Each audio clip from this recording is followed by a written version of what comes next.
में कई सवाल उठ रहे हैं। बीजेपी को 4 वोट किसने दिए, इस पर सोशल मीडिया से लेकर सड़क तक जुबानी जंग अब तेज हो गई है और पोस्ट युद्ध में सबसे आगे जंग लड़ रहे हैं आम आदमी पार्टी के विधायक और नेशनल कॉन्फ्रेंस की प्रवक्ता इफ्रा जान। दरअसल महराज मलिक ने कल राज्यसभा चुनावों में नेशनल कॉन्फ्रेंस को वोट देने का दावा किया, लेकिन नतीजों में जब बीजेपी के सत शर्मा जीत गए तो अब वोट पर पोस्ट युद्ध छिड़ चुका है। आम आदमी पार्टी महराज मलिक ने पोस्ट करके सबसे पहले राज्यसभा चुनाव को बीजेपी और नेशनल कॉन्फ्रेंस का फिक्स्ड मैच बताया, तो इफ्रा जान ने पलटवार करते हुए कहा कि नेशनल कॉन्फ्रेंस के विधायकों को खुलेआम अपने वोट उन्होंने दिखाए हैं, आपने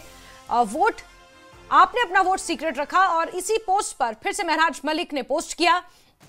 और कहा कि आपने वोट किसे दिखाए, उस पार्टी के लीडर को जो खुद इस फिक्स्ड मैच का हिस्सा था। उन्होंने लगाया कि नेशनल कॉन्फ्रेंस ने शायद इसीलिए उनसे संपर्क नहीं किया, लेकिन फिर मैंने इंसानियत के नाते नेशनल कॉन्फ्रेंस को वोट दिया। ये जंग यही नहीं रुक, इफ्रा जान इस पर पलटवार उन्होंने किया। पोस्ट में लिखा कि लगता है किसी को अब बेल मिलने वाली है और ये जुबानी जंग सोशल मीडिया हैंडल एक्स पर अब पब्लिक हो चुकी है और नेशनल कॉन्फ्रेंस और महराज मलिक के बीच ये जंग छिड़ी हुई है। दरअसल बीते कल 4 सालों के बाद जम्मू कश्मीर में राज्यसभा के चुनाव हुए, जिसको लेकर वोटिंग हुई। बीजेपी की तरफ से चौथी सीट पर सत शर्मा विजयी रहे, उन्हें 32 वोट मिले और ऐसे में 28 विधायक बीजेपी के पास थे और उन्हें वोट 32 मिले। और वो 4 विधायक जिन्होंने सत शर्मा को वोट किया, उनके ऊपर अब ये पूरी सियासी जंग छिड़ी हुई है। नेशनल कॉन्फ्रेंस की तेज तर्रार प्रवक्ता हैं इफ्रा जान, उन्होंने महराज मलिक के पोस्ट पर ये रिएक्ट किया है। वहीं महराज मलिक एक बार ट्वीट करके शांत नहीं हुए, वो भी लगातार जवाब इसको लेकर देते जा रहे हैं और अब ये पोस्ट युद्ध एक तरह से छिड़ चुका है। सज्जाद लोन ने भी सवाल उठाए हैं, जहां महराज मलिक बीजेपी और एनसी का इसे फिक्स्ड मैच बता रही है। मुदस्सिर कादरी हमारे सहयोगी ज्यादा जानकारियों के साथ फोनलाइन पर जुड़े हुए हैं। मुदस्सिर, अब राज्यसभा के चुनाव संपन्न हो चुके हैं, रिजल्ट आ चुके हैं, लेकिन अब 4 विधायकों पर सियासत जमकर हो रही है। मुदस्सिर जी बिल्कुल बिल्कुल, जिस तरह से बीजेपी का जो कोटा था तो उसके बाद उसको अतिरिक्त जो है वोट्स मिले, तो उसके बाद यकीनी तौर पर अब जो है सियासी जंग है वो शुरू हो चुकी है। और जिस तरह से जो इफ्रा जान ने पोस्ट किया था तो उसके जवाब में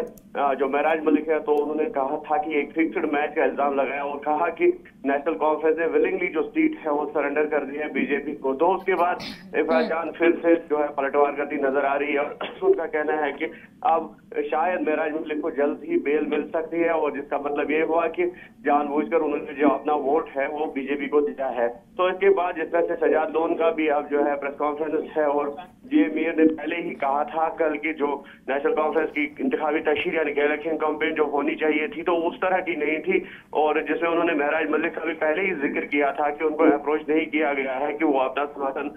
नेशनल कॉन्फ्रेंस को दे दे। तो उसके बाद उन्होंने ये भी कहा कि जो बाकी इंडिपेंडेंट एमएलएज है तो उनको भी उस तरह का अप्रोच नहीं मिला नेशनल कॉन्फ्रेंस की जानिब से कि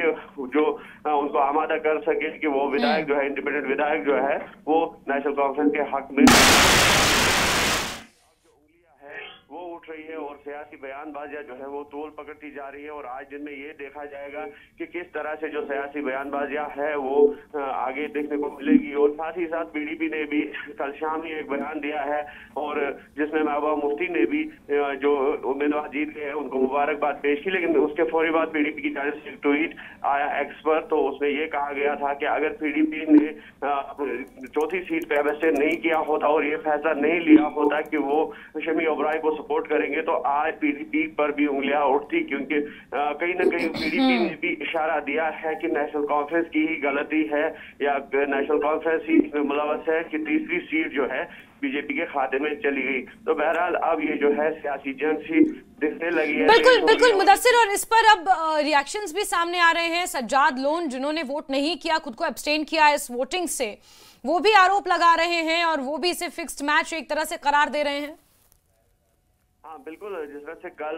वजीर आला ने फौरी बाद जो ही रिजल्ट आया तो फौरी बाद जो है वज़ीर आला उमर अब्दुल्ला की जानिब से भी अक्सर एक बयान आया और जिसमें उन्होंने सवाल उठाया कि ये 4 वोट जो है ये कहां से आ गए। तो कहीं ना कहीं उन्होंने भी इल्जाम लगाया, निशाना सीधे तौर पर जो थे इंडिपेंडेंट एमएलए या फिर जो दीगर पार्टीज है, तो उन्होंने इनडायरेक्टली उनको निशाना बनाने की कोशिश की। तो उसके फौरी बाद जिस तरह से रिएक्शन जब सामने आ रही है तो एक सियासी जंग सी छिड़ गई है। तो आगे देखने वाले बात ये होगी कि किस तरह से अब जो है एलिगेशन या फिर काउंटर एलिगेशन का दौर जो है शुरू हो जाएगा और यकीनी तौर पर इसके जो है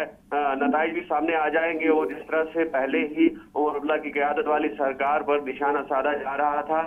तो ऐसे में अब ये लगता है कि मजीद उस पर जो है शिकंजा तेज कसा जाएगा। बहरहाल आज दिन की डेवलपमेंट्स पे हमारी नजर रहेगी और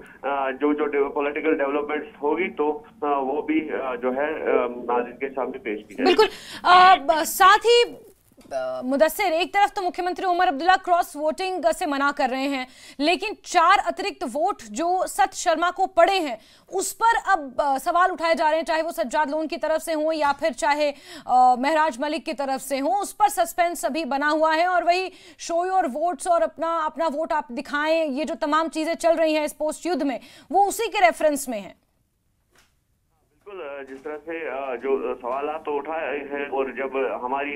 डिप्टी सीएम से, डिप्टी चीफ मिनिस्टर से भी मैंने कल शाम को ये सवाल किया था कि क्या क्रॉस वोटिंग का कोई जो है उसको रूल आउट किया जा सकता है, उन्होंने तरह से ही जो है इनकार किया, कहा कि ये बात बिल्कुल है कि क्रॉस वोटिंग हुई है, अब किसने की है इस पर जो है मंथन होगा, विचार विमर्श होगा। और उन्होंने बीजेपी को भी जो है कहा कि बीजेपी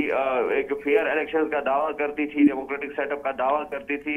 लेकिन जिस तरह से अब ये 4 अतिरिक्त सीटें जो है बीजेपी को हासिल हुई है वो कहां से आई। और बीजेपी से उन्होंने सवाल किया कि इसका जवाब दे दे कि उन्होंने हॉर्स ट्रेडिंग नहीं की है या क्रॉस वोटिंग के लिए जो है असेंबली मेंबरान को आमादा नहीं किया है। तो उसके साथ साथ जो chief minister adviser Nasir Aslam Wani है उनका भी यही कहना है कि इस पर जो है मंथन होगा और पार्टी जो है विचार विमर्श करेगी कि किस तरह से ये जो वोट है, अतिरिक्त वोट जो है वो किस तरह से बीजेपी के खाते में चले गए। ठीक है मुदस्सिर, बहुत बहुत शुक्रिया हमारे साथ जुड़ने के लिए, तमाम जानकारियों के लिए।